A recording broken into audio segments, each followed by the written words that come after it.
Mukama tukuwa nate ekitiibwa olw'akaseera kano k'otuwadde okubeera mu maaso go. Before you Yogera eri emitima gyaffe mu ngeri gye tusobola okutegeera. speak to our hearts in the way we can understand, Tuwe n'amaanyi agateeka mu nkola ebintu by'oyogedde naffe. and also give us the strength to do what you've Nga told tuli mu us. nnaku zino ez'okubalaba nga tuwangula amawanga ag'omwoyo. As we are in the days of overcoming spiritual nations, Tuveemu nga lwa amawanga ge tuteese wansi w'ebigere byaffe. that we come out when there are nations under our feet. Mu linnya lya Mukama waffe Yesu. In the name of our Lord Jesus. Amiina, tulako wansi. Amen. Take your seat. Yoswa essula ya 7 onyula 12. Joshua 7:12. Ekyo Therefore, the children of Israel could not stand before their enemies, but turned their backs before the enemies, because they were accursed. Neither will they be with you anymore, except you destroy the accursed from among you.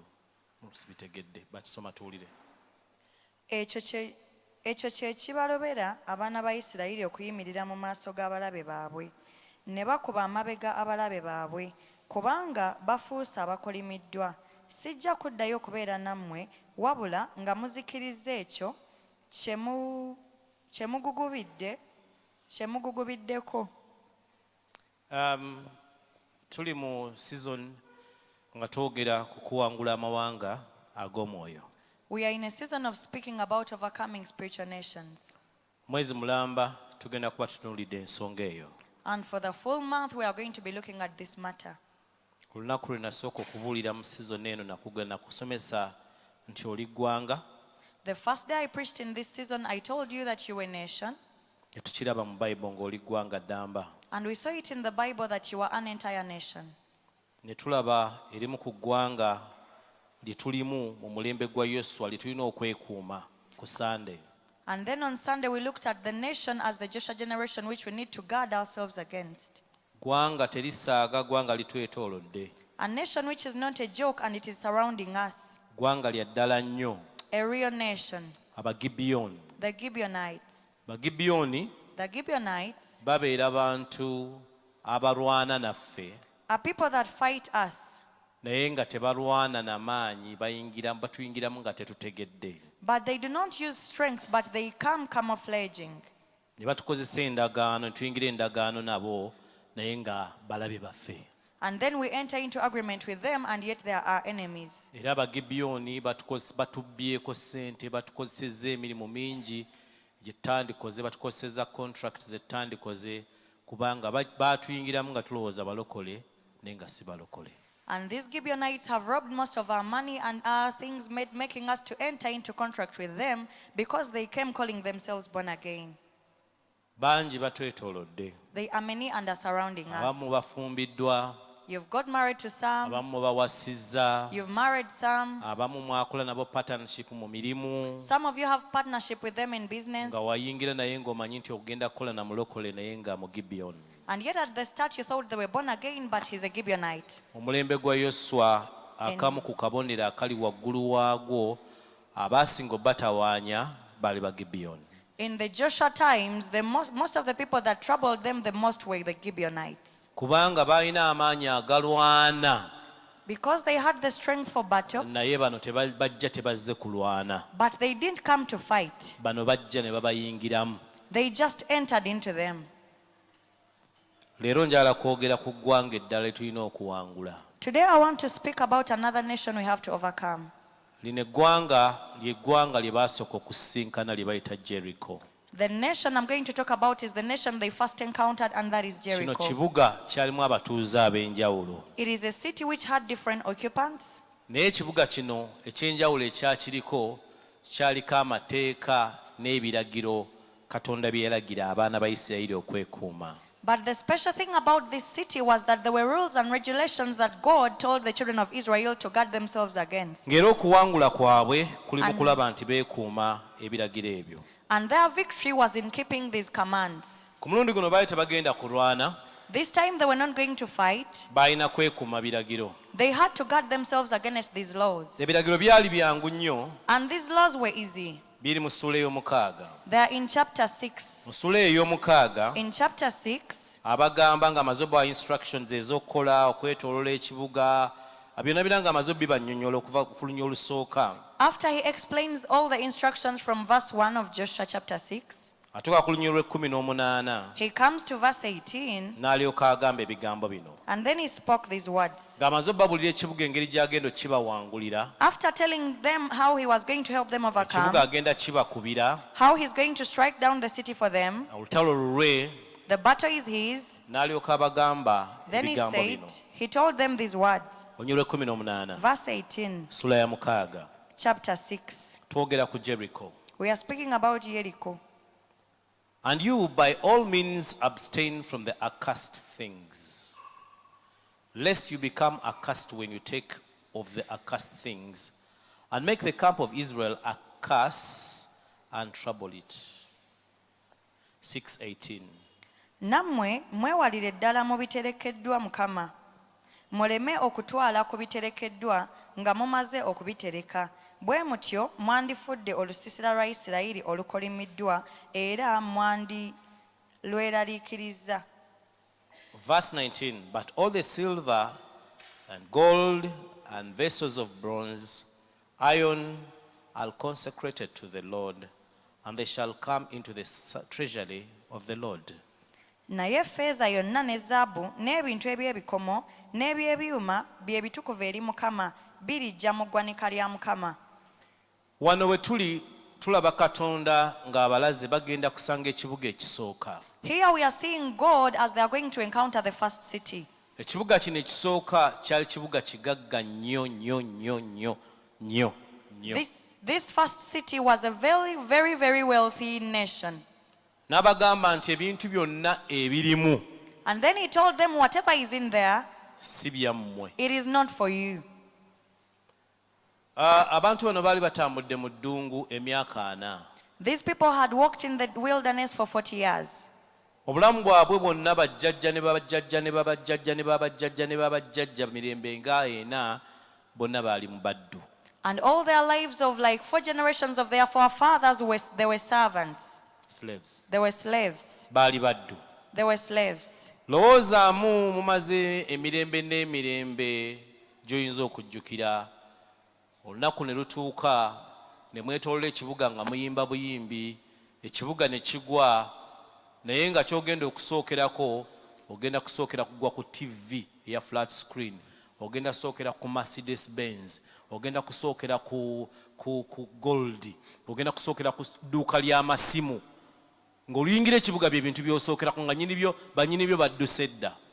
Imagine after spending so many years in suffering, and then when you surround a city and you overcome it, you find so many precious things in there. Naye ng'ekiragiro kiri, But the instruction is, mulabako, whatever you see, mukwate ennyondo, get a hammer mwaseyase, and smash it. baby TV wansi, Beat all those maduuka television sets, mugooche, burn all the shops. naye nga tolabanga lw'osoosa okulaba TV, And yet it is your first time to see this TV lw'osoosa set. okulaba olugoye olw'Abababilooni olulungi, The first time you're seeing this good lw'osoosa clothes. okulaba ku goldi tomulaba nk'owuliranga muwulire. And the very first time you're seeing gold. Katonda n'agamba And God says, bye mulabako byonna whatever you're looking at, mubyokye, burn it up, mubisuule wansi, cast it down, mubyaseyase. and smash it. Njagala ebigambo bino, As I speak these words, njagala ofune ekifaananyi I want you to imagine abantu bano Abayisirayiri these Israelites, bwe baali batambula, when they were walking, obuzibu baasanga. the troubles they found. Okimagininze? Have you imagined it? Njala okuba akafaananyi emyaka gy'omaze mu nnaku, Imagine the years you've spent suffering, n'ozuukuka ku makya and you wake up one day ng'oli mu Bank of Uganda. and you're inside Bank Eno of goldi, Uganda. There is eno gold, bw'etaano, there are eno 50,000 bwammeka, notes, nga tolwanye without you fighting. n'obugwamu wakati. And then you're in the midst Oba of all otandika that. okupulaninga by'ogenda okukola, As you're starting to Mukama plan, n'agamba the Lord says, byonna mubyokye. burn it all up.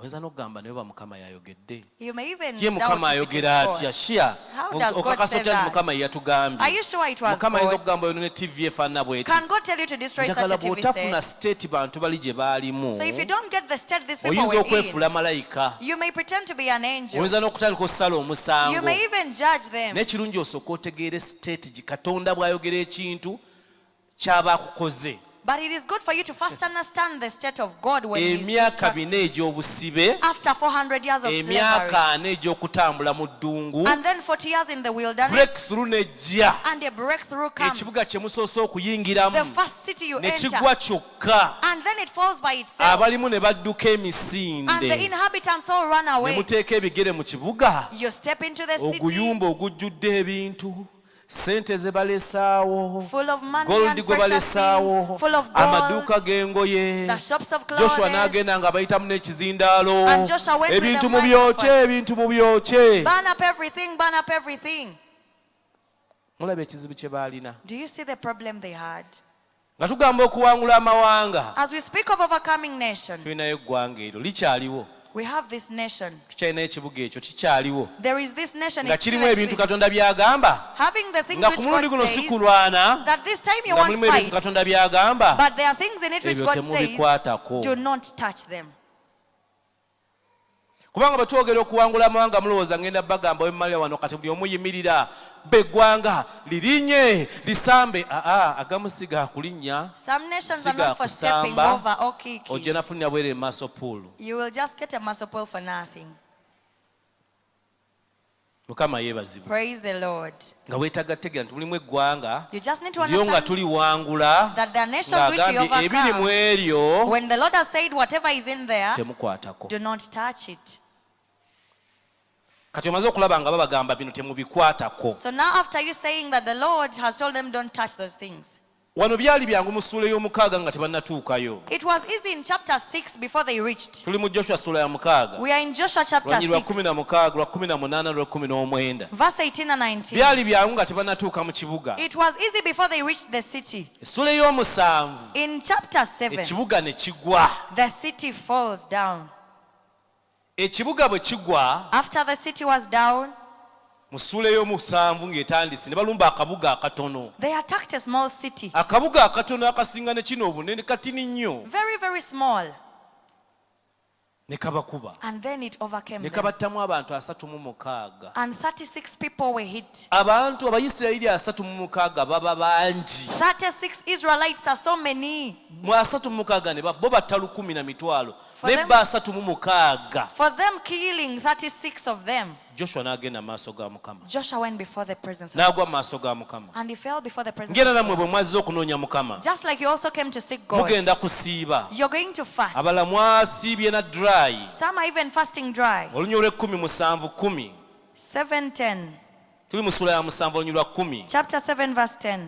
jjukira tumaze okuyingira ekibuga Remember we've entered the city now. byawedde tetumanyi byabaddeyo We don't know what happened there. kibuga kyagudde The city fell. kirogero kyali nti temukwata ku birimu The instruction don't touch byonna mu anything. byonoone Destroy everything. tusanze akabuga akatono akasinga ne ku kiri obunene Now we have come to a small city. We tukalumbye have okukalwanyisa attacked it. katukubye It has overcome mukama us. waffe agudde mu maaso ga mukama And then our master is before the sitole Lord. gye tulimu kati It is the story we are in. olunyi olw'okumeka olunyi lw'10 Verse 10. chapter 7 verse 10 wulira so the lord said to joshua get up why do you lie down on your face Mukama n'agamba Yoswa nti golokoka. Kiki ekikugwisa bw'otyo okwevuunika? omusajja agudde wansi noonya mukama ye katonda alaba yeebase God is, the man is seeking for God, and God is seeing a sleeping man. ofukamidde mukama agamba teweekalakaasa enjala ekulumira bwerere totegana kusaba kye wakoze tebasaba God is saying, do not go on a hunger strike. Whatever you did, it doesn't need you to pray and fast. obujeemu Disobedience. tebwetaaga kusiiba It doesn't need you to fast. obujeemu Disobedience. tebwetaaga kunoonya mukama It doesn't need you to seek God. genda bugenzi ogonde Just go and obey. wano baali bajeemye bujeemi Here they had just disobeyed. joshua tannabitegeera Joshua has not yet come to n'amugamba know. olunyi lw'11 He said in verse 11, israel has sinned Abayisirayiri they have boonoonye also transgressed my covenant which I commanded them. era bamenye endagaano yange gye nabalagira. Transgression kye ki? Transgression. What is transgression? Transgression kye ki? Transgression is violating God's known law. Transgression kwe kumenya ekiragiro kya Mukama ky'omanyi.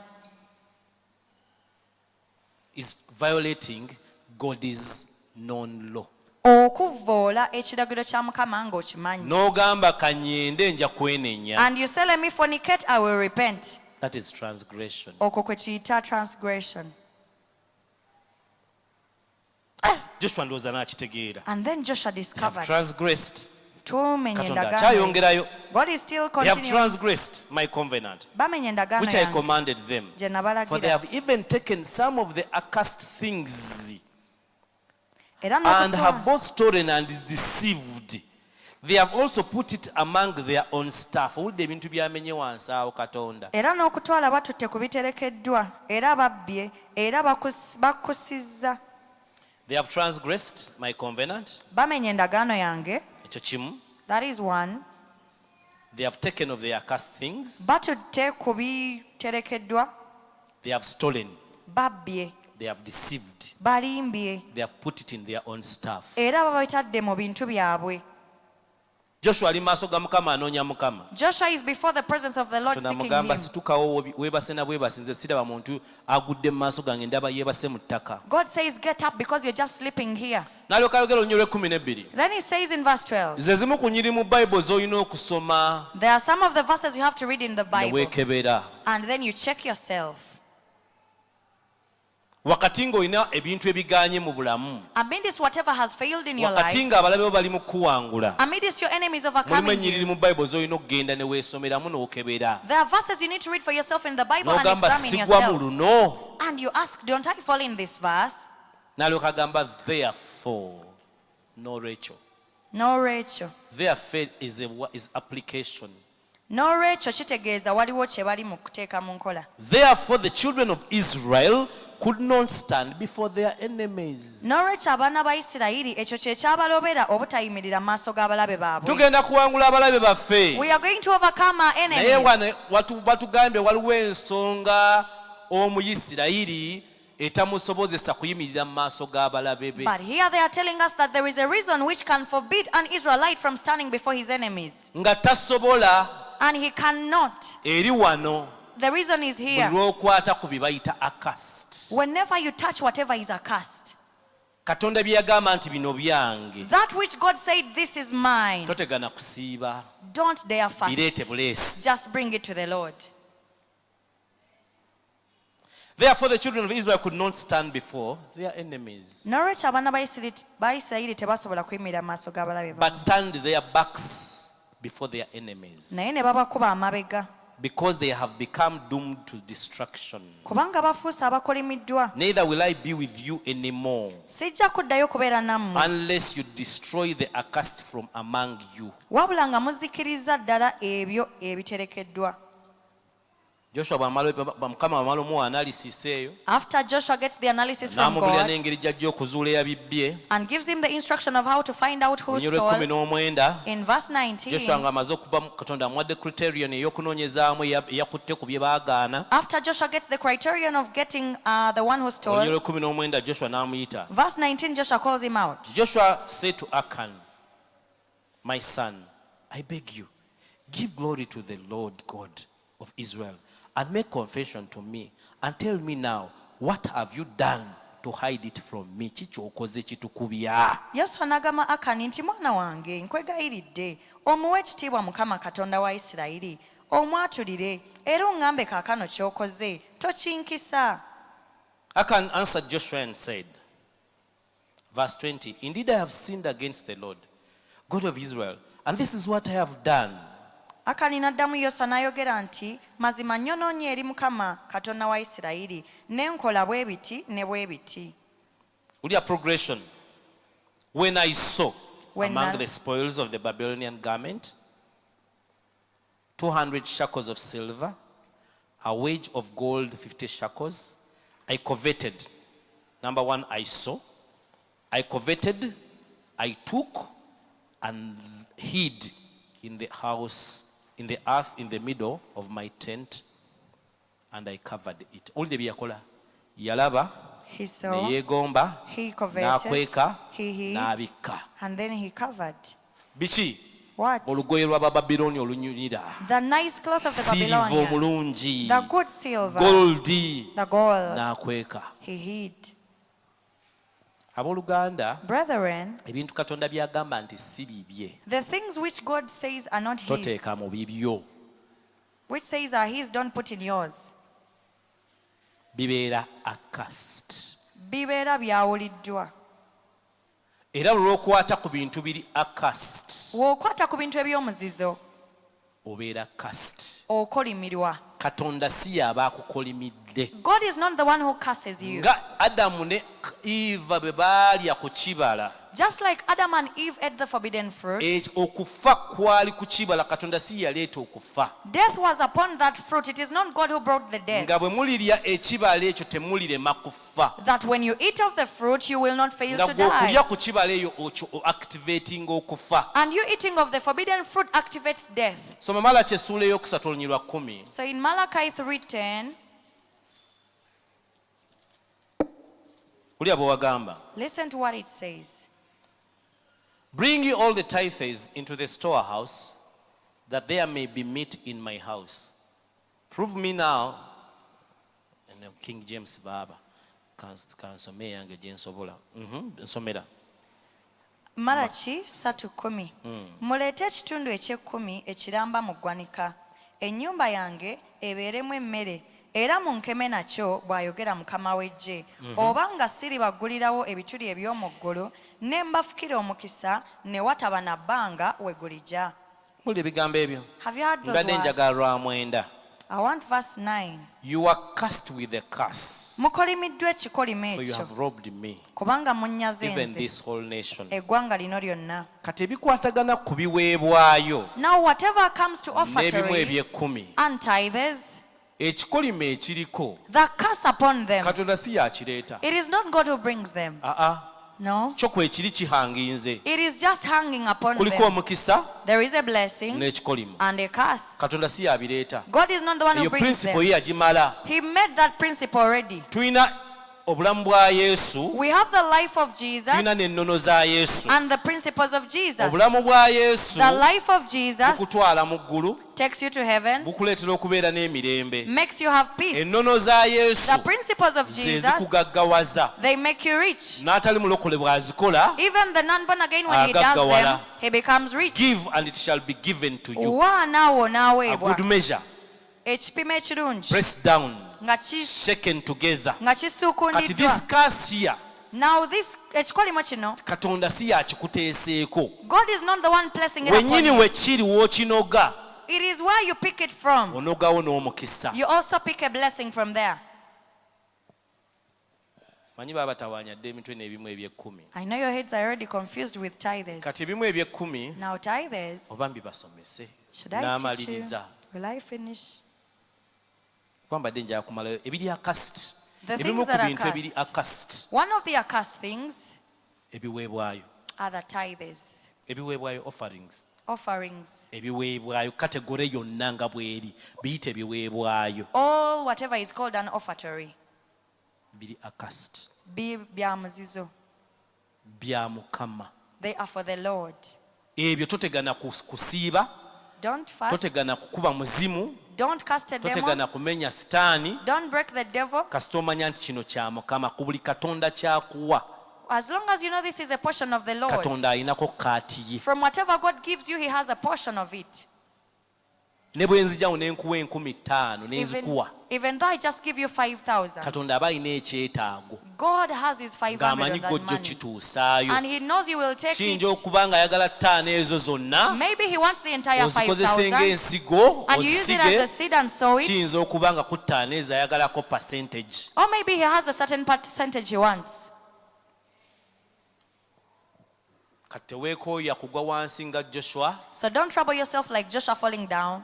Kino ekibuga kya Jericho This Jericho kyalimu ekigezo had a test in ekyali it, kiyamba abantu okuwangula abantu be Ai. which was teaching men to overcome the people of Ai. ekintu te mu Malaki What has taken me in Malachi okulaga nti waliwo ekika ky'ekikolimo is to show you that there is a certain oba curse omukisa or a blessing naye nga gwo guhanginga which hangs, biri ku muti gumu almost it hangs upon the same naye tree, nga gw'osalawo ky'onogayo. but you choose which fruit you pick. Buli kintu ekijja mu nsawo yo, Whatever comes in buli your kigwa mu pocket, mukono gwo, whatever comes to your hand, oba muntu yakuwadde whether someone has given oba you musaala, or maybe your Katonda salary, ayinako kaati. God has a portion on it. Eyo principle giyingize mu mutwe gwo, Enter that principle in your buli mind. lw'aninga bw'oti Every time you hang, manya Katonda ayinako kaati ye. know that God has his portion. Nga bw'olaba abaana bano Abayisirayiri Just like you see the Israelites, balina obwetaavu, they had a need. balina amaddu, They were greedy. balina nga tolabangako ku lugoye lwa zaabu, They had never seen these precious nga tolabangako clothes. ku kintu bino ebirungi, Not even all the precious things they n'obituukako saw. bw'oti. And then they Katonda reached agamba them. byange. And God says they are mine. Wali okigenderedde nti lw'ofuna ssente Have you ever noticed that every time you get money, amaloboozi nga gonna gavaayo all the voices come out? naye nga gakyaviirayo ku sipiidi ennyingi, But as they are coming at a terrific speed, n'ebisuubizo bye wasuubiza Mukama nabyo ne bivaayo. even the promises you made to God also come back. N'ofunako gw'ogamba Then you gwenja tell kuwa. someone, I'll pay you. Ate atwanguyira okusirisa abeera Katonda always. The one easy to silence is Wetugamba, always God. Kuziddako. We tell Gw'oli him, kuziddako. I'll give you on the next amount. Naye nga okimanyidde nti Katonda yazikoze atya? But you know it very well that it is the Ye Lord who n'omuteeka has kuzikola given you. zitya?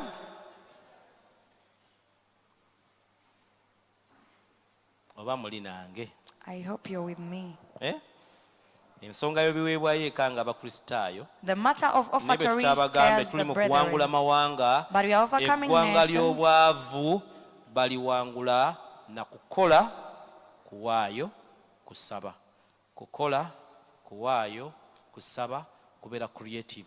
Kukola, kusaba, tosobola kwawula kugaba, tosobola kwawula kugabana mu Kristaayo. Omukristo mbuliro kulaga Omukristaayo atalina gy'agenda mu byansimbi, nkubulira Omukristaayo atagaba. The nation of poverty is overcome by working, giving, and praying. Show me a born again who is poor, I'll show you a born again who doesn't give. Ensi y'omwoyo The spiritual realm etegeera olulimi lwe bayita ekikolwa eky'okugaba. understands the principle of giving. Bikolwa by'Abatume essuula ya 10, Acts 10, waliwo omusajja bamuyita Cornelius. there is a man called Cornelius. Bagamba okugaba kwo They told him your giving n'okusaba kwo and your prayers, birinnye. they have mounted up. Tubyogere ekiki? Mwogere nnyo eki? Your Okugaba giving kwo n'okusaba kwo. and you're praying. Bikoze ensozi bbiri maaso ga Mukama. They've made two mountains before the Lord. Sulemaani Solomon, lunaku lumu one day, n'akola okugaba okungi. he gave so much Mu Ssekabaka. in Second Kings. Okugaba kwe ne kulinnya And his giving mounted nga tekuliko kusaba. without prayer. Katonda n'ajja gy'ali n'amugamba, And God came to him and said, oyagala ki? Wagabye naye tewasabye. tell me what you want. You gave, but you didn't pray. Tetulina history ya musajja We have no eyasaba ennyo, of a man who prayed a lot yasaba essala gy'otasabanga nako. and made a prayer you've never prayed. Ekizibu kye kyali kinene nnyo, And his issue was so big. n'asaba essaala. And he made a prayer. Naye mu Bayibuli tukoma kumuwulira ng'asabye, And we only end up seeing him pray. n'addibwamu, And then he was tetuddayo answered. kumulabako. And then we don't see him Ekyenjawulo kye again. yakola, The amazing thing he yakozesa did, essaala he used prayer, gye batakozesangako mu Bayibuli. which was never used in the Yagamba, Bible.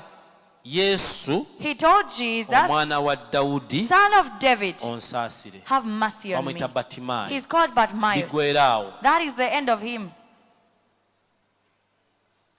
Tulina abasabi nga musaba, We have prayerful people, naye nga gye mukoma okusaba but the more you pray, n'okusabiriza, even begging, kyukira kwakuliraanye turn to your neighbor. ntunuleko obutunuzi. Just look at them. awo waba okwebuzaabuza, waba okuba nga atawulira, waba okusituka okufuluma wabweru, waba okwefuula nga alina byawandiikawandiika, naye nga tutuusa awatuufu. Omulokole kasita oyogera ku kugaba yeefula nti kati oli nabbi wa bulimba, kati oyagala mwagalako nsomesa bimu bya 10 mu ndagaano empya tebiriimu. Ndi Bible scholar, nja bikulaga bw'oba oyagala. Born agains don't want to hear matters of offertory. Sigenda basaba. I want naye ask njagala of you. twetereeze tuwangule ekibuga kye Ayi. But I want us to put ourselves right and overcome Ai.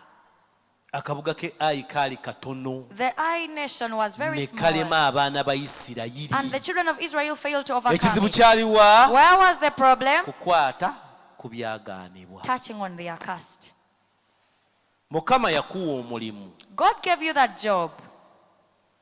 naye omunnyonnyola buli kiseera, buli mwezi olina okunnyonnyola. But every month you explain to him. Ani yakutuma ogende mu nnyumba ey'emitwalo 5 ng'ofuna emitwalo 3?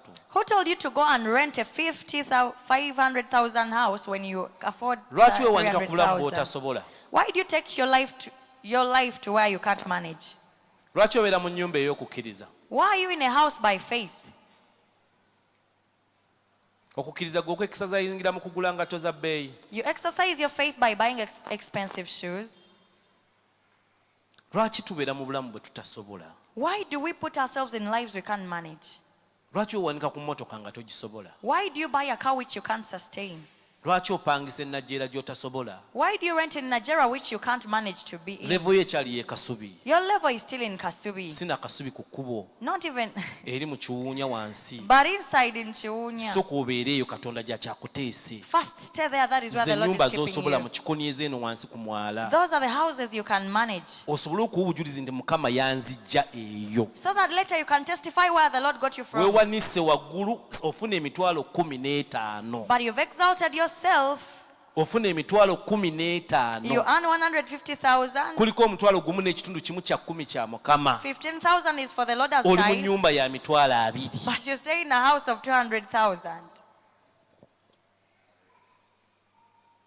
Ennyingizaayo Your earning erina okuba nga ntono ku nfulumyayo. has to be less than your expense. Katonda tebamunnyonnyola ebikwatagana n'ekiweebwayo n'ekimu eky'ekkumi. Tebamunnyonnyola. Eno partnership. No one needs to explain to God about tithing. It is a Augustine partnership. jangu.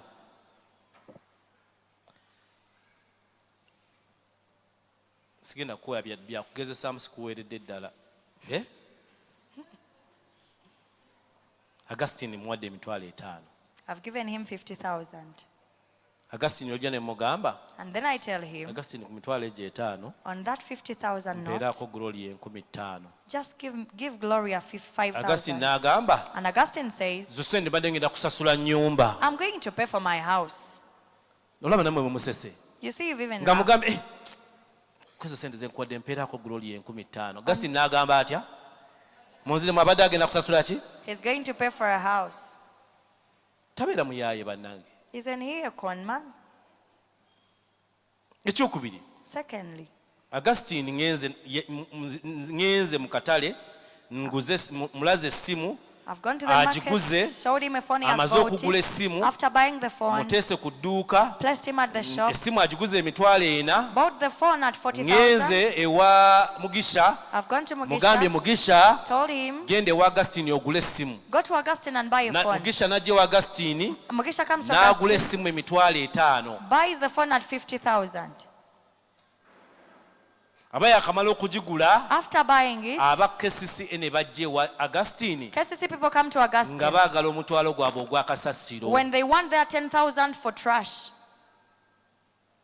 Naye ku ssente ze nawadde Augustine But on the money that Augustine got, njagalako nusu 10 kuba essimu twagiguze emitwalo 4, ndi mu partnership naye twagiguze emitwalo 4.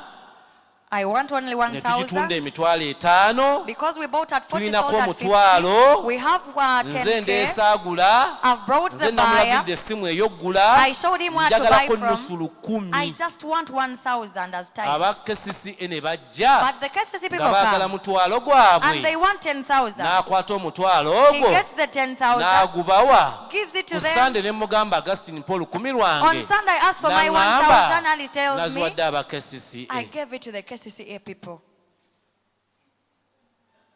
naye mulabye abayaayi abakeera mu kyaki ne bawanika n'emikono mu basinza Have you seen conmen that come to worship in Augustine, church? sente zange Eh? mulabye bwe tuli abayaayi mu Do kyaki you see how we have Do you- conmen in do you get the church? picture now Ekifaananyi why would okifuna? God olabye lwaki katonda alina okupanishinga Do you see what God has this is to punish? partnership Buno eno tusooke partnership. tuleko ebyekyayi ebyokwezzaamu amaanyi ekimu ky'ekkumi mu ndagaano empya kyavaawo tusooke tukitegeere butegeezi kale bali bakikolanga batya Let us understand how they used to tithe. mutegedde pain ya katonda I want you to know the pain of God I want you to understand obulumi bwa we are in Katonda. partnership Tuli mu nkolagana.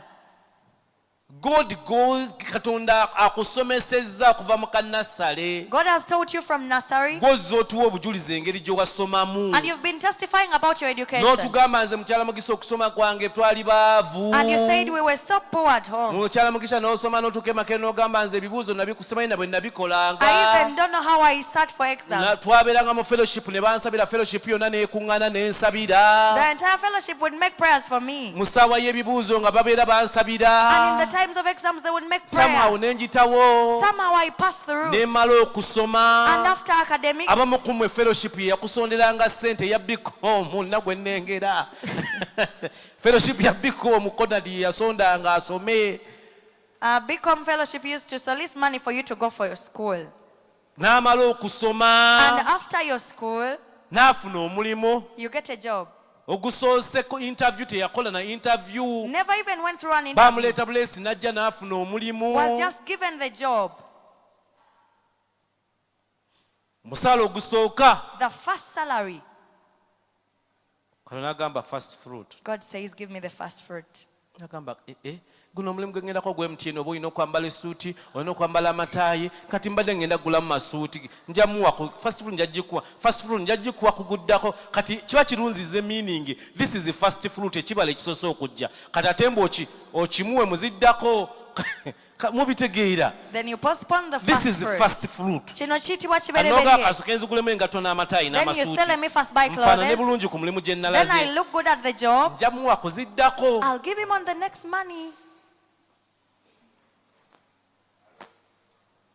isirayiri n'etasobola kuyimirira Israel was unable to stand. munzire mu isirayiri n'etasobola kuyimirira Israel was unable to stand before the enemies. kati isirayiri mugiye oteekawo erinnya lyo Now where Israel is, put your yogera nnyo name. nga bw'obagamba isirayiri bw'oleekaana And leekaana tuwulire Christian was unable to stand before her enemies. akasiti Ebyomuzizo. tithe kyeki What mu is bayibuli tithe? mulimu tithe za mirundi esatu There are 3 kinds of tithe in the Bible. ziwulire olwaliro toddamu kubuuzabuuza bya tithe okujjako ngaoyagala kubba mukama Understand today and never ask the question about tithe again. tithe kyeki What is tithe? buli kintu ekikweyongerako Whatever is an increase, katonda abeera alinako percentage God has a percentage of it. ebya tithe soko bya tithe etegeeza abeerako na tennis Tithe comes with the tenth. ne kati njagala oggyeko ebya tennis ogambe nti katonda abeerako ne ka percentage ke But now first remove the tenth and say God has a portion on buli it. kineeyongerako Whatever I get as an increase. ntegeeza ki What do I mean? bwe ŋŋenda ne nsuubula cooka emitwalo 5 If I buy chalk at 50,000, ne nzitunda emitwalo 7 I sell at 70,000. mba neeyongeddeko emitwalo 2 There is a profit of 20,000 ku made. mitwalo 2 egyo Now on that 20,000 katonda kwalina profit, 2,000 God has 2,000 as tithe. mubitegedde Do you 10 meka understand? 2,000. muzimu alinako 10 meka 2,000. 2 ye 2,000. yakugambye cooka ez'okugula He showed you the chalk ye to buy. yaleese n'abaaguze He even brought the buyers. watutte buteeteeyi n'otula mu dduuka For you just sat at the shop. n'agamba njagalako meka Then he asks for 2,000. 2 2,000. ebbiri ze n'ojjukira nti onnasasula mukazi wa mmere Then you remember you've not n'osasulamu ki yet paid the money for emmere ezize food. So you use the tithe to pay for food. n'okikola emwaka mulamba And you do it for an entire year. n'agamba olw'okuba partnership eri nti nze ntwala 10 gwe n'otwala 90 So because he says that since in this partnership you get 90, I get 10%, partnership n'ekyuka the partnership changes n'oba around. kati gwe ng'otwala 10 ye n'atwala 90 You take the 10, he remains with the 90. era abasinga mubeerawo ku kimu kya 10 And some of you live by the tithe. kuba mulya kimu kya 10 Because you eat that 10th portion, kano kazibu okutegeera naye kankakogera mpolampola okategeere it is a bit hard to understand, but I'll partnership ne explain katonda eri slowly. bweti This is the partnership with God. bw'akuleetera customer ne client When he brings you the client ne and mukola customer, amagoba and you make profit ga 10 of 10, ayagalako 1 he just wants one, osigaze 9 and you remain with the kuba 9. olina ebizibu bingi Now, because you have many ate ye mu problems, kanisa talina bizibu bingi and for him in church, he doesn't have problems, kanagamba njagalako ki so he asks for only one. yakuŋŋaanya 1 ku buli muntu He yenna collects one from each person, gwe n'akulekera omwenda and he leaves the 9 to osasuleko you, lwenti w'ennyumba for you to pay rent, oterekeko investment zonaakulaakulaniramu keep money for investment, byonna byonna ogende ng'obikola ku mwenda ogwo and you do it on that 9 of yours. n'okwata 1 n'ogirya So you eat his 1. kitegeeza kati bw'oba olidde 1 mu partnership deed Meaning in this partnership deed, if you eat the 1, kitegeeza oforfeitinze 9 n'ogiwa munno so you forfeited the 9 and given it to the other partner. principle mugitegedde Have you understood the kati principle? abantu tubeera ku 1 So we live by the 1. mubitegedde abooluganda Have you understood it, brethren? totegedde kanziremu Let me repeat. katonda bw'awa judith emitwalo 10 When God gives Judith aba 100,000, yagalako omutwalo gumu he wants 10,000. kitegeeza buli mitwalo 10 gy'awa judith So every 100,000 he gives to abaako Judith, n'emitwalo gumu gwokka he has 10,000. omwenda gwa judith Then 90,000 is for Judith. naye n'omwenda nja gukunnyonnyola But I'll also explain to you the 90. singa judith ayagala nnyo okulya emitwalo 10 gyonna agirye If Judith is so greedy that she wants the whole 100,000, tasobola kugirya gyonna 10 she can't finish it all. kuba eno partnership egamba Because omu atwalako emu omulala this- n'atwala omwenda In this partnership, one takes 1, another takes the 9. kati senga judith akyuka n'atandika okutwala emu So if Judith starts to take the the 1, 10,000 On the kitegeeza 10,000, omwenda tagwagala it means she no longer wants the kati 9. omwenda gubeere gw'oli So let the 9 kati transfer to n'atandika the other okubeerawo one, ku mutwalo and then she starts to live by the 1. nabalokole bwetu bwe tubeerawo That is how we survive as Ku born tithe? again. On tithe. tubeera ku tayisi We survive on the tithe. era twagala batusomesa nti tayisi teriiyo ne tukuba engalo And you want to be told that tithe doesn't exist and we clap. kankugambe bwe nti Let me tell you like this. mu new testament we don't pay the tithe In the New Testament, tetusasula kimu kya kigamba 10. akulyanyaddemu n'amaanyi abadde yeraliikidde in the new testament we don't pay the tithe Tell your neighbor to be encouraged. Mu ndagaano empya tetuwa kimu kya mu 10. ndagaano enkadde gye twasasuliranga ekimu eky'ekkumi In the Old Testament is where we used to pay the tithe. ng'era okitwala okaaba And you would take it nga bw'otwala weeping. omusolo gwa URA ng'ogutwalayo Just like you take the URA gamba senga tax. leero bansonyiwa kyali kusasula Saying, I wish they would forgive me this kyali time. nga kukola ki gamba kulenye kwali nga kusasula It was paying as a mandate. mu new testament we give the tithe Mu ndagaano empya tuwaayo ekimu eky'ekkumi. oba bitegedde I hope you've understood it. in the old testament we paid the tithe Mu ndagaano empya in the twakisasulanga. old in the new testament we give Mu ndagaano enkadde in twakisasulanga, mu ndagaano fact empya mu new tukiwa testament buwi. bizibu na nnyo And in the New Testament it is so that hard god is not interested in your tithe nti Mukama tayagala na kimu kyo ky'ekkumi. he's so much interested in the 9 that you remain with Wabula ayagala nnyo ate guno omwenda gw'osigaza. gwassaako ennyo amaaso ogukozesa ki He looks at it how you spend it.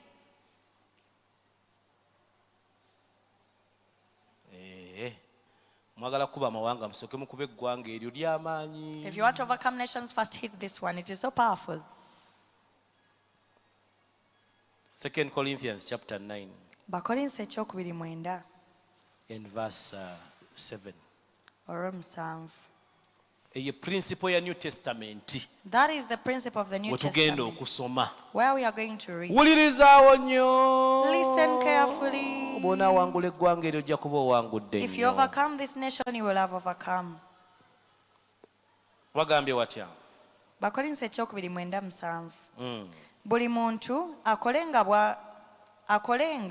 bw'amaliridde mu mutima gwe. Bagambye batya? Buli muntu Buli muntu akolenga bw'amaliridde mu mutima gwe. Aha. Si lwa nnaku newankubadde olw'okuwalirizibwa. Kubanga Katonda ayagala oyo agabana essanyu. Kankusomere mu Luzungu. Let me read in Mu English. Luganda binnema okuyingiza wadde ndi Muganda naye simanyi lwaki bwe maaso mu Luganda lugaana. I don't internalize it. So let each one give as he purposes in his heart. Buli muntu akolenga nga bw'amaliridde mu mutima Soma gwe. bino. So let each one give as he purposes in his heart. Buli omu aweeyo nga bw'asazeewo mu mutima gwe. Eno mu New Testament Mu ndagaano empya, Katonda yava wabweru. the Lord came from outside. Katonda ali munda. He is inside. Ayogerera munda mu He ggwe. speaks from within you. Ku lw'okumeka ku lw'oku lwe nabulira wano lwakumeka ekiro. Lwe nabulira olwo ekiro wano. Thursday. Mba nyimiridde awo. As I was Nina there, omukyala gwe nali nva okukolera contract. there was a lady I had to make a contract for Nga nabye nva omuyambako. after helping Waliwo her. mu sister wange ali Denmark eyamungattako. When my sister in Denmark connected me to her. Kati omukyala oyo So this lady, nampa mitwalo lwe twava mu meeting admin lwali lwakumeka lwakuna. It was on Thursday. Nampa mitwalo bwa mitwalo aga. she gave me Babiri 200,000 ebiri. of 20,000 notes. Very new. Kino meeting gye twavaamu nayo ne bampa 5. After the meeting, I was given 50,000. Nambuterese wala eno mu nsawo y'emabega. I kept them very far. Bwe natuuka wali When I reached ne there, bampaayo omutwalo banga musumba guno mutwalo. the secretaries gave me Onaagulamu 10,000 amazzi. that you'll buy water from Ne it. nguteeka wano. Bwe namala okulya dokita n'agamba kati kuwaayo. After doctor said, let us give, Nali nyimiridde awo ne ngugjayo ne nguzinga bulungi mu ngalo. then I got the 10,000. Mba ntuuka wano. As I was reaching there, Eddoboozi ne liŋŋamba. the voice said, Ziri. the other one you kept far. Nasooka nzirayo emabega. Then I went back Ne nnyimirira. and stood. Ne nkajjamu ne nkanyweza. I got it Ne and then ntambula held step it. maaso. Ziri. Then he said, the other one. It is the other money I Kati want. ngugube ku busente bwe bampadde. Then I Ngenda said, nakutuuka eka babunsabemu amanda biki era ne mena bulya. I'm still going to Ne spend it. mbukwata ne nzija emisinde ne mbusuulamu. So I came and put it in the basket. Simanyi Mukama ky'anankolera. I don't know what God will do Ne for me. bw'atankolera. But even if it doesn't do anything, Ne kye ngezaako kulaga. what I'm showing Nga you, bw'osalawo mu mutima gwo. the way you decide in your heart, Nga bw'okola otya? the way you decide Mu mutima gwo. in your heart. Atalina mutima wanika omukono. Who doesn't have a heart, raise up your hand. Atalina mutima wanika. The one who doesn't have a heart, raise up your hand. Tweyongere akaddako. Let us continue. Aha. Olw'omunaana. Era Katonda ayinza okwaza, Katutunulye wano. So let each one give as he purposes in his heart. leka buli omu aweeyo nga bw'asazeewo oba Not bw'amaliridde mu mutima. grudgingly Si lwa nnaku or necessity. oba okuwalirizibwa. Bannange muweeyo. Please Muweeyo give. twetaaga. Give, we Bannange need. abasumba tebalina n'amafuta. The pastors Bannange don't abasumba have tebalina fuel. kyakulya. They don't have what to Bannange eat. muleete. Please bring. Please. Bambi. Not out of necessity. Si lwa kuwalirizibwa. Not grudgingly. Si mu kwemulugunya. Bannange kati laba Mukama laba sente zange bwazizye bw'ojja weereta sente nga weekaabya toleeta. If you're giving It while is a crying, blessing don't to give. give to God. Kya mukisa okuwa Mukama. Bayibuli egambye The Bible Pawulo says- atugambye don't bring grudgingly tokulula bigere ng'oleeta. Don't come just anyhow as you're giving. Toleeta. Don't bring if you're not happy. Si kubapika wano bannange bw'oleeta wano ogenda kulaba ekinaku buli agenda okuteeka wano etaano ogenda kulaba ekikubako not out of necessity. Not giving out of necessity. Omutima gwo gulina kye gukugamba sigenda bagamba kuwaayo temutya. Omutima gwo gwali kugambyeko waayo. Has your heart ever told you to give? Omutima gwo tegusobola kusonga ku z'otayina. Your heart can't point to what you don't have. Tegusobola kusonga ku za neighbor then siwe alinamu etaano tujje mpaayo. Your heart cannot point to the Omutima gwo neighbors. gukugamba. But your Naye heart- bagambye not grudgingly. Naye nga teweemulugunya All out of necessity. oba olw'okuwalirizibwa. Akaddako kagambye katya? The next. For God loves a cheerful giver. Kubanga Katonda ayagala oyo agaba Giving n'essanyu. in the New Testament Okuwa mu ndagaano empya is cheerful. kuwa na ssanyu. tolinda kupika, Don't wait to be tolinda pressurized. kugamba kinaakutuukako, Don't wait to tell you what tolinda will come kujjukiza after. nti mulaba ze nawaayawo, Don't- mumanyi nti bye nafuna ku olwo, mumanyi nti nafuna 5. Don't wait to be Talina pushed in kumala any way. kulaga kusunda. You don't need to be compelled. Ako kukaka kumala, God loves a cheerful. Ekyo kyokka kikumala nti Mukama ayagala oyo awaayo By'okuwayo n'essanyu. kulekaana nnyo, sinalaba na banfuuwa naye ngambye nti God loves a cheerful. Katonda ayagala awaayo n'essanyu. Nalabye abalokole, I've seen born agains. teri mulokole ateebuuza ku Mukama ku kuwaayo. No one doesn't inquire from God about Era ne matters mmala of kugaa nti giving. Mukama agambye empe emitwalo 5. And if I tell you God has told me to give you Mwenna abali wano osooka n'ogenda 500,000, n'okola all otya? of you go to inquire from Munze the muno n'okola Lord. otya? All of you go to inquire from Munze the muno Lord. n'okola otya? All of you go to Ne inquire from the weebuuza Lord. kwani? And you inquire of the Lord. Naye siwulirangayo mulokole yeebuuza ku Mukama mu kurisiivinga. But I've never seen a born again inquiring about receiving. Negamba 5 gigino. And I tell you Linda here is kange nemala 50,000. okwebuuza ku Mukama. And then you Nze say mba let me ndowooza first mu inquire from the Lord. kurisiivinga. I thought in Bwe receiving twandyebuuliza ku is Mukama. when we would inquire of the Lord.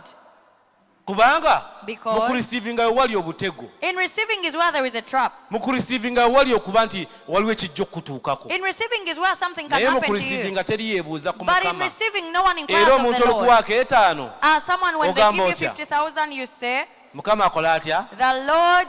Nze ndowooza we twandyebuuliza ku Mukama. I thought that is when we would inquire of the Lord. New Testament New Testament. is cheerful giving. Mu ndagaano empya tuwaayo na ssanyu. Nze era ngamba abantu abandeetera obuntu nga beekaabya. And I tell people who come giving me while weeping, Zaayo tompa. take back your things. Nonereresa obutwalo bwa 2 nga bwekaabya. Musumba, Mukama yagambye kwatira emitwalo 2. Tompa. You bring your money while weeping, I tell you, take it back. Nze ndi ttaka ggimu oteeke mu ttaka lyange nga weekaabya. I'm Oyagala a kukungula fertile by'amaanyi ground. How ate do you sow ng'okaaba. into me while you're weeping? Katonda ttaka ggimu.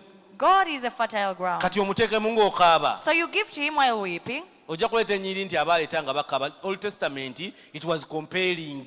Old Testament baali bawalirizibwa. New Testament, cheerful giving. Naye mu ndagaano empya tuwaayo na Tuli ssanyu. sure gwe tuwa tumumanyi. We are sure and we know who we are giving. Oba tomumanyi tokola ki? If you don't know him, don't give. Okumanya tayagala nakumanya yagamba bw'oba olina ne gwe wanyiize naye You know he said if there is nga someone you tomanyi have temunneetereza and you've not yet made up with him, teyagamba nkizeeyo. he didn't say take Yagamba back the kiteekaawo offertory. He said put the osokoddeyo offertory down, mwetereeze go back and sort olyoke issues with ojje your neighbor, owe. Teyagamba then nti come back okizaayo. and give. He didn't say take Yagamba back the offertory. oteekaawo He said lay down the offertory, n'osookoddayo. go back. Sitali nnyo mu bwetaavu nti He is afa. not so much in need that he's dying. Olw'omunaana. Verse 8. And God is able to make, owulidde akagambo ako? Have you heard that word? Gwe tuwa is able. Katonda ayinza ddala. Tetuwuli okuwa Katonda ali disabled. Tetuwa Katonda atayinza. And God is able to make all grace abound toward you. Era Katonda ayinza okwasa ekisa. Okwaza. That you may always have all sufficiency in all things. Nti mubeere nga temulina ebimala mu nnaku zonna. And you may have abundance for every good work. Era mulyoke mubeere n'ebigambo byonna ebingi. Wulira abawaayo bano. Listen to this that give. Olwokutaano, ddayo waggulu ku lwokutaano. Verse 5. Therefore I thought it necessary Kyenvudde ndowooza nga to kiŋŋwanidde exhort the brethren to go ahead of time okwegayirira abooluganda and prepare a generous gift beforehand. bankulembere okujja gye muli basooke balongoose omukisa gwammwe. Pawulo yali tayagala bino bye tugenda gye tubuulira Paul didn't want these things which we go and preach. ne basonda akabbo. Bannange musumba tumusondere. Wagambye olina abaana bameka? Alina 5. Bannange muleete. Nna gye nalaga ne basonda bagamba mbi temusonda. And they will collect love offertory for the pastor. Nna gye nalaga eyo ne bagamba babbi I temusonda. went somewhere and told them, please don't collect. Be banjukiza abaana. Wagambye olina bameka? You said Musumba how many alina kids you 5. have? Mwakateekezo He has temutekamu 5 abaana children. 5 bagenda kulyamu ki? Please bring the money for the 5 Nze children. ndimuweereza wa Mukama. I'm a minister of God. Olaba tuweereza sitaani. Maybe we Olaba minister to tuweereza the devil. banka. Or maybe Olaba to the tukolera bank. butale ne butulabirira ate Mukama. If the things of the earth we minister to them and they serve us, Tukyuse how about concept the yaffe Lord? ku Katonda. Let us change our concepts unto Nina God. omukyawula yampereza audio bannange nze ndabye nammwe. Yampereza audio ku makya. A woman sent me an Ngenda audio in the okusaka essimu nga morning. kuliko audio. In the morning I found it. musumba bye wayogera saabitegeera Pastor, I didn't understand what you said. wagamba tuwa obujulizi tebulina makulu You said when we testify, it n'ogamba doesn't make n'ogamba sense. mbu okusinza kwe tusinziira kati katukole ki tulekeraawo okuba n'obujulizi n'okusinza So should we stop worshiping and giving testimony? kambagiremu Let me katonda repeat. bw'aba ng'atambulira ku bujulizi katonda gwe tulina oyo gwe muyina mulala If our God walks by testimony, then you have a different God. mukama ne mugamba I told God, olimpa omwana ndikuweera obujulizi if you give me a child, I'll testify. abooluganda abaagala abaana temuliwe muwe obujulizi abawe mukama ne mugamba bw'olimpa ennyumba ngenda kuweera obujulizi abaagala amayumba temuliwe mujje mumusuubiza obujulizi God doesn't work by testimony.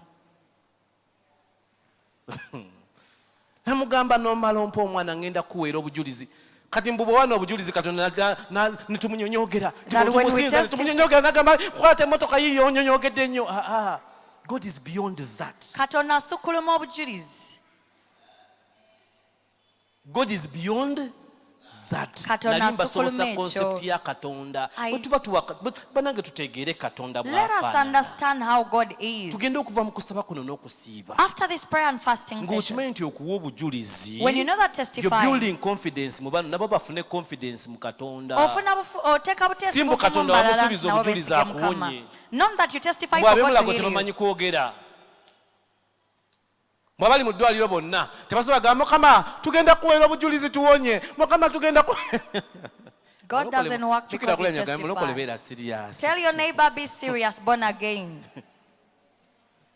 ne mu nsonga zino God Even in bagambye these matters. agambye bw'ati wuliza nti and God is able to make all grace abound toward you that you may always have sufficiency obeere n'ebimala Era Katonda ayinza okwaza ekisa kyo gye muli, mmwe nga mulina ebibamala ennaku zonna. tubeere n'ebimala That you have sufficient. Paul bwe yali ayogera ku bakristaayo bano ab'e Macedonia Paul was speaking unto the mu Christians in ssuula Macedonia. ey'omunaana olunyi lwakutaano In 8 verse 5, atuwa ensonga lwaki okugaba kutukaluubirira he gives us a reason why giving is hard. 8:5 y'ensonga lwaki tulemererwa okugaba Chapter 8 verse 5 is where we fail to wulira give. bw'ayogera ebigambo bino Pawulo Listen to the oba words Paul weewo says. agamba not only as we had hoped but they first gave themselves to the Lord. So singa bwe nali ndowooza naye baasooka mbwe ab'e okwewaayo. Macedonia nga tebannawaayo Before the Macedonians gave, baasooka kuwaayo bo they first gave themselves. ekikutawanya okuwa Mukama What disturbs you from giving kubanga unto gwe God? tonneekola atya It's because you've not yet tonneewaayo given. eri Mukama You've not given yourself to him. nti ab'e Macedonia lwaki basobola okuwaayo beyond the measure Why the Macedonians were able to give Pawulo beyond abaweerako measure. obujulizi Paul mbu baawaayo testifies n'okusukkuluma bwe basobola that they gave beyond their ability, kindowoozesa nti baagenda ne balya looni baweeyo which means they got a loan to give. Pawulo atuwa ensonga lwaki baakisobola Paul tells us why they were able to do so. nti baasooka kuwaayo bo That they first gave themselves to God. bwe mbuuza wano abeewa eri Mukama meka nga weewa eri Mukama How many people have given yourself unto nga waayo God? obulamu bwe eri Mukama When you gave your life unto the Lord and you're sure. kati abamutidde So some are scared. kati bwe waayo obulamu eri Mukama So if you give your life to ate God, ebintu how about the property? yennyini yatubuuza mu Balumi essula ya 8 He asks in Romans 8, ndowooza essula ya 36 36, olunyi lwa 36 verse 36. Romans 8 tuukawo olabe Abarumi- yennyini naye atubuuza ekibuuzo kye kimu njogera ku kuwaayo I'm talking njogera ku about bintu ebyo giving, Katonda byayita ebibye the things God calls his own. 8:32 awo 36 wulira bw'ayogera olwa 31 Verse 31. What then shall we say to these things? Kale tunayogera tutya ku ebyo? If God is for us, who can be against us? Katonda bw'abeera ku lwaffe omulabe Who waffe did not, y'ani? who did not spare his own son, Ataagana mwana we but ye, delivered him up to us? naye n'amuwaayo ku lwaffe How shall he ffenna. not give us all things freely? Era tatugabirira ebintu byonna wamu naye ku Olwo bwereere. olutegedde mu context mwe njogeredde I hope you've understood nti that ye yasooka scripture. n'atuwa omwana He first gave us his son. nti waba yatuwa Yesu If he gave us kati Jesus, mbwe ennyumba eyizo mulema okuwa can he fail to give you a house? kakizzeeyo wali Now take it back senga omala there. okwewaayo After giving oyinza yourself, okulemwa okuwa Katonda tayisi can you fail to give God tithe? n'onoonya ennyiriri ezikakasa nti tetulina kuwa tayisi And then you look for n'onoonya scripture to ensonga lwaki excuse tolina yourself. kuwa And then you get reasons why you shouldn't give. abooluganda Brethren, n'onoonya ensonga you seek for reasons lwaki tolina kuwaayo. why you should not give. N'owanika emikono You raise your hand n'ogamba Yesu gwe wekka. and say, Lord only. Naye nga mu Bayibuli onoonya study, okola study And in the Bible you make a ofune study ensonga to get reasons lwaki siina kuwa. why you should not give.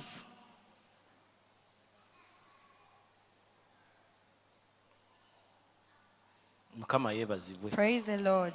Ene nabadde njala Babuli ya bimbi 10 nga mmaliriza. I want to tell you about the Bya mirundi tithes. esatu. There are of three kinds. Tulina ekimu eky'ekkumi ekisooka. There is the first tithe, Bino biri mu ojja bisanga mu Deuteronomy chapter 14 eky'amateeka olwokubiri essula y'ekumi kuva ku n'ennya, nnyo 22 okukka wansi. from 22 Waliwo downwards. ebika by'ebimu eby'ekkumi bibiri. There are two kinds of tithes. Ekisooka The first, baakiwanga it was given buli mwaka. every year. Baakiwanga buli ki? Every year. Muzire mu baakiwanga buli ki? When was it given? Kino Every mukiwa year. buli mwaka. You give it every year. Kino This one, temukitwala mu nnyumba ya Mukama. you don't take it to the house of God. Nga bwe tulina family day out, Just like we have family day out. mutandika okipulaningira ng'omwaka gwakatandika. You plan for it at the start of the year. Ne mugamba nti ng'omwaka guweddeko And you say at the end of the year, tugenda kufunayo family day out. we will get a family day out. Family day out lwenaatuukira twagala kutuukawo bantu mutusabirize. And we don't want people to beg us on that Tuseesewo day. ensawo.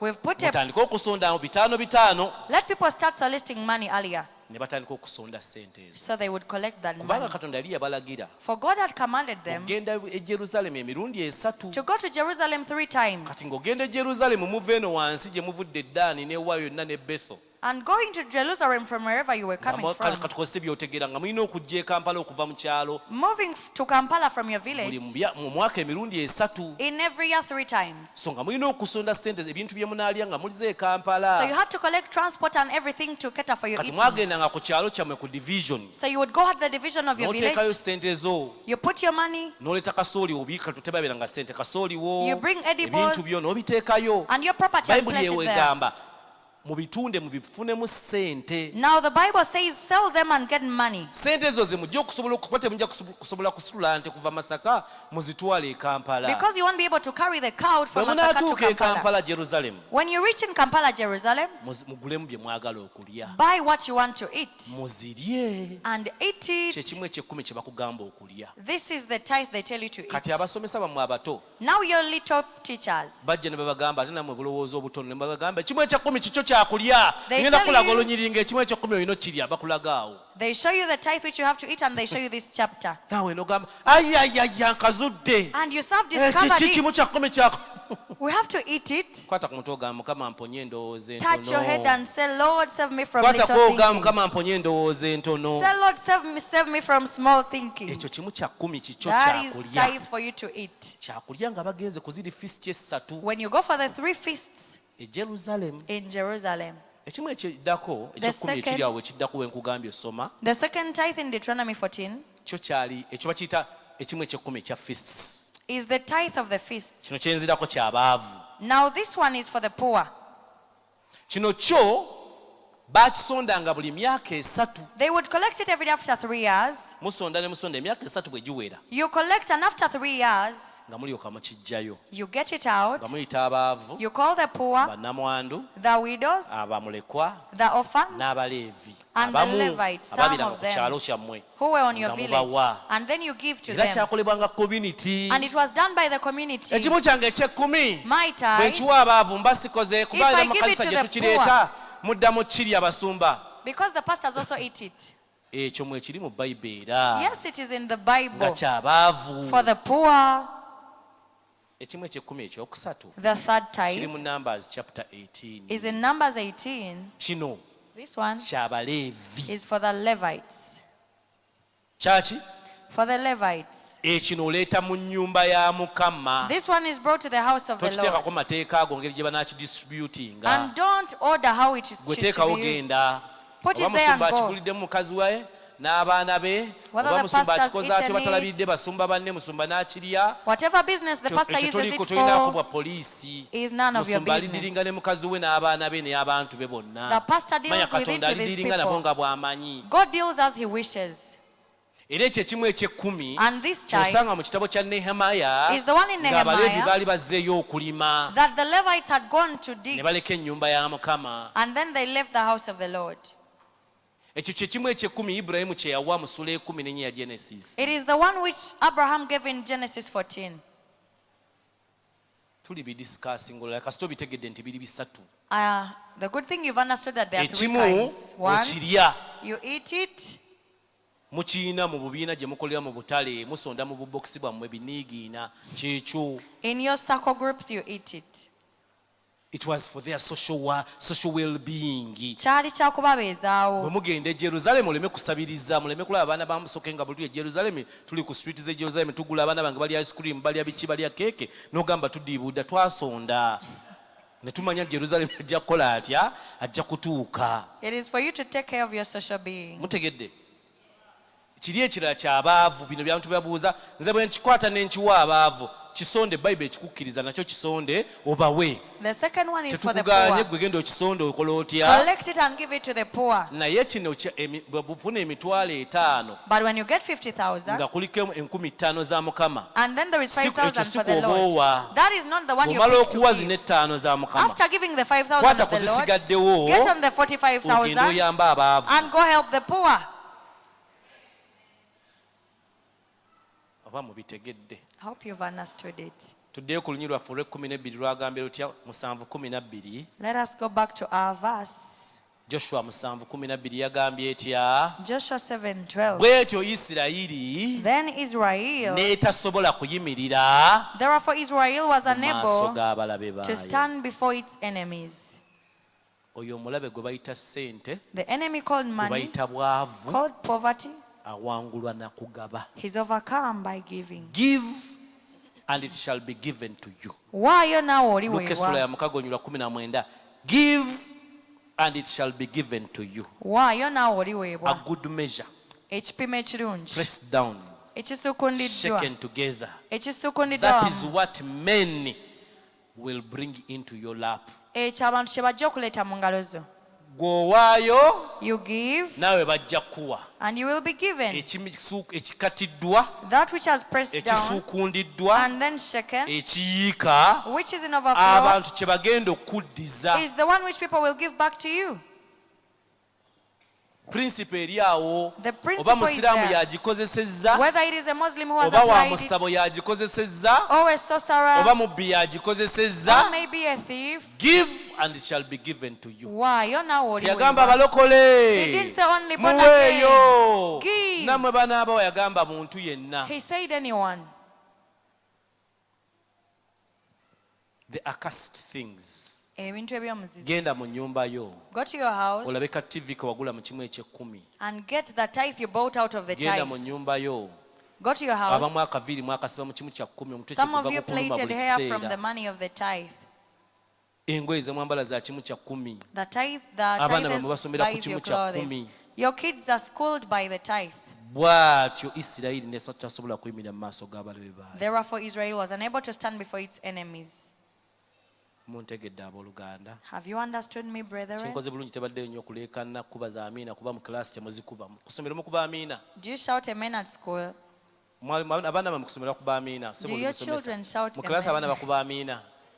Aha, ebadde kilaasi. So it has been a class. Kati todda mu kumpeereza bu message nti bye nayogedde tewabikkiriza, teweetaaga kunkakasa nti tewabikkiriza, gwe bireke bulezi oba tobikkiriza, gwe genda eddeeka weebake, naye ate abitegedde ddayo okole study ku byo, okebere oba bituufu, obeere ng'aba student b'e Berea ne bamala ne babikola batya, baddayo ne bakeberamu oba bituufu, then ne babikkiriza.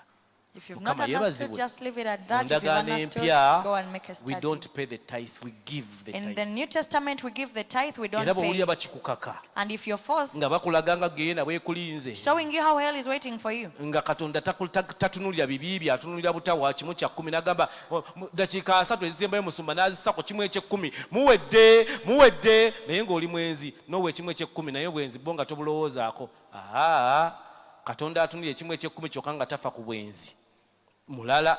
The God that minds tithe 1:10 and not sin is kivunaanyizibwa a different kulamu wano God. ku nsi. The tithe minds Ojja about kubeera your nga earthly Laazaalo life. ng'oli mwavu ate ng'oli mulokole. You'll be Lazarus, like Lazarus, poor and yet you're born again. muntegedde abooluganda Hope you've understood me, brethren. muntegedde bulungi Have you understood me very well? mukama abawe omukisa May God bless you. yimirira ku bigere ebyo Stand up on your feet.